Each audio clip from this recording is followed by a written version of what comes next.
said it in 2024, word for word, and nobody wanted to listen. Joe Rogan looked into the camera, leaned into the microphone, and described in chilling detail exactly how a so-called lone wolf attack on a sitting president might actually be planned. He said the words, "They have organized assassinations before."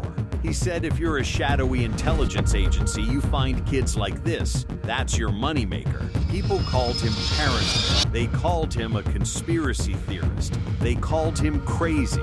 Then, Saturday night happened. A man rushed the White House Correspondents Dinner with a shotgun, a handgun, and knives. Gunmen armed with a shotgun, handgun, and knives rushed past a security checkpoint, and agents opened fire, as did the suspect. Getting within feet of the President of the United States. And suddenly, Rogan's words from over a year ago are exploding back across the internet. People online are asking the question nobody on cable news will touch. What if Joe Rogan was right? If you're new here, hit that subscribe button right now, because I'm about to walk you through what Joe Rogan actually said, what just happened at the WHCD this weekend, and why his name is suddenly trending across X, Bluesky, and every corner of the internet. This is one of those stories where the timeline matters, and the timeline is wild. Saturday night, April 25th, 2026, the Washington Hilton, the annual White House Correspondents Dinner. Around 2,600 attendees, journalists, cabinet officials, Vice President Vance, FBI Director Kash Patel, Health Secretary RFK Jr., and for the first time in either of his presidencies, Donald Trump himself was sitting at the head table. Then the popping started. According to NBC News and CBS reporting, a 31-year-old man named Cole Thomas Allen, a teacher and engineer from Torrance, California, charged through a security checkpoint with a shotgun, a handgun, and multiple knives. He opened fire near the main magnetometer screening area outside the ballroom. One Secret Service officer was struck. Thankfully, his bullet-resistant vest stopped the round. He's expected to recover. Trump was hustled out of the room. Hundreds of guests dove under tables. The dinner was eventually postponed. But here's where the story takes a sharp turn into the strange. According to the Washington Post, Allen allegedly left behind a written statement, and in that statement he reportedly referred to himself as, quote, a friendly federal assassin. A friendly federal assassin. Read that phrase again. Let it sit. Because the moment that detail leaked online, the entire internet started doing what the internet does best. Asking questions. Within hours, somebody dug up an old episode of the Joe Rogan Experience. This was from 2024, right after the assassination attempt on Donald Trump in Butler, Pennsylvania. The one where a 20-year-old named Thomas Matthew Crooks climbed onto a roof, had multiple people watching him, and somehow still got off the shots that grazed Trump's ear. Rogan was sitting across from comedian Sam Morrill. And he started doing what Joe Rogan does, picking apart the official story. Rogan said, the more you read about it, the more you're like, what is going on? They knew there was a suspicious person 10 minutes before Trump went on stage. They still let him go on stage. The Trump thing, the shooter, all the stuff that's coming out about the shooter now, the more you read about it, the more you're like, what is going on? Like a BlackRock thing too, right? Yeah, he did a BlackRock commercial. They knew that there was a suspicious person 10 minutes before Trump went on stage. They still wouldn't let him go on stage. They saw him. They saw him on the roof. They didn't engage. They saw him on the roof with a rifle. Then he dropped the line nobody could forget. I'm not accusing anybody of anything. Just want to be real clear, but they have organized assassinations before. And when they organize assassinations, it looks just like that. He kept going.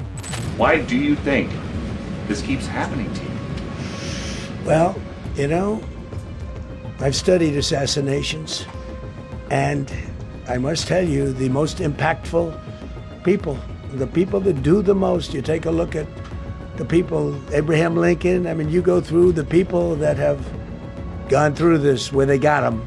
If he was a shadowy intelligence agency, Rogan said.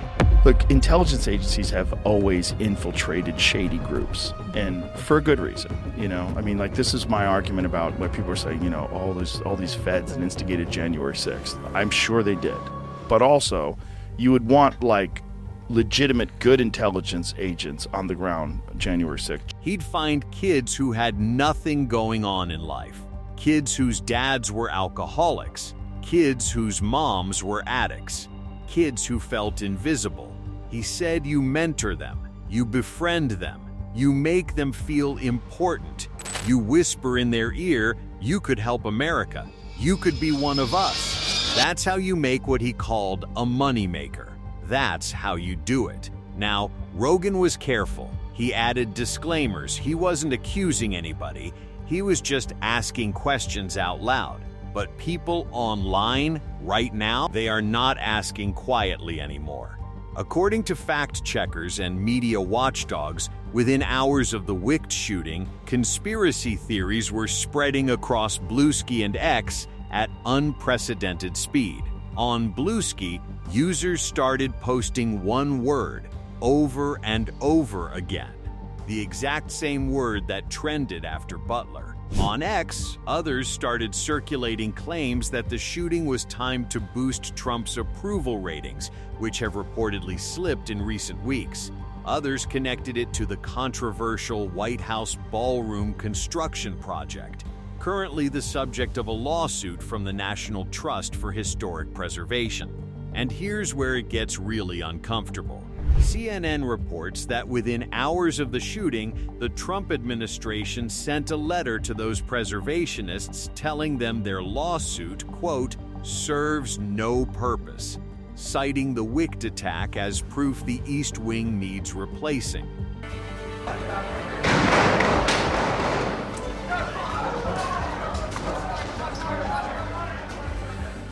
Now, a short time later, I'm talking seconds, security and law enforcement rushed in to figure out where the shots were coming from. That timing alone has people online losing their minds. Other theories went darker. Some online claimed the suspect's name was being heavily searched in Israel before the incident even happened. Others claimed they spotted what looked like an Idif sweatshirt in old social media posts. None of this has been verified by mainstream outlets. And to be clear, federal investigators are publicly saying Allen acted as a lone wolf. But here's the thing, that's the exact phrase the Secret Service used after Butler, lone wolf. And that's the phrase that sent people back to Rogan's old episode, the one where he laid out in detail exactly how lone wolves can be manufactured. So now you've got a pattern that people online are absolutely obsessing over. Pattern point 1, 2 attempted attacks on Trump in under 2 years, both involving men with what investigators describe as troubled or isolated profiles. Pattern point 2, in both cases, security failures that critics are calling, quote, almost impossible to believe. How does somebody get a shotgun, a handgun, and multiple knives within the security perimeter of one of the most heavily guarded events in Washington? How does a 20-year-old climb a roof at a Trump rally with a rifle while Secret Service watches? Pattern point 3. In both cases, the suspects allegedly left behind writings that some online are calling, quote, too clean, manifestos, apology notes, statements pre-written, pre-positioned, ready to be discovered. Now let me be crystal clear here. The official investigation is ongoing. Authorities believe Allen acted alone. Acting Attorney General Todd Blanche told Meet the Press he doesn't want to, quote, say something that ends up not being true. I want to be careful not to say something that ends up not being true because, like I said, this is 12 hours old. But the internet does not wait for investigations. And right now, the internet is replaying Joe Rogan in 2024, watching him describe the exact framework of what they think they just witnessed and asking one question. How did he know? As of the time of this video, Rogan has not directly addressed the Wicht shooting on his podcast. He hasn't said the words "I told you so." He doesn't have to, because the clip is everywhere. Every comment section, every reaction account, every political podcast. People are saying things like, Rogan called it. Some are saying he's the only public figure brave enough to ask the questions everyone else is too scared to ask. Others, including mainstream commentators, are pushing back hard.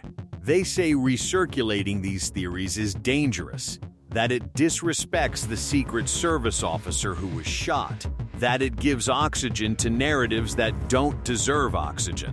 Both sides are screaming past each other, and in the middle of it, Joe Rogan is once again the most talked about voice in American media, without saying a single word. So I want to know what you think. Is Rogan asking questions that need to be asked, or is he feeding a fire that didn't need lighting? Drop your take in the comments. I read them all. If this video opened your eyes, hit that thumbs up, smash subscribe, and tap that bell so you don't miss the next breakdown. Because this story is far from over, and I have a feeling Rogan's next episode is going to be one for the history books. I'll see you in the next one.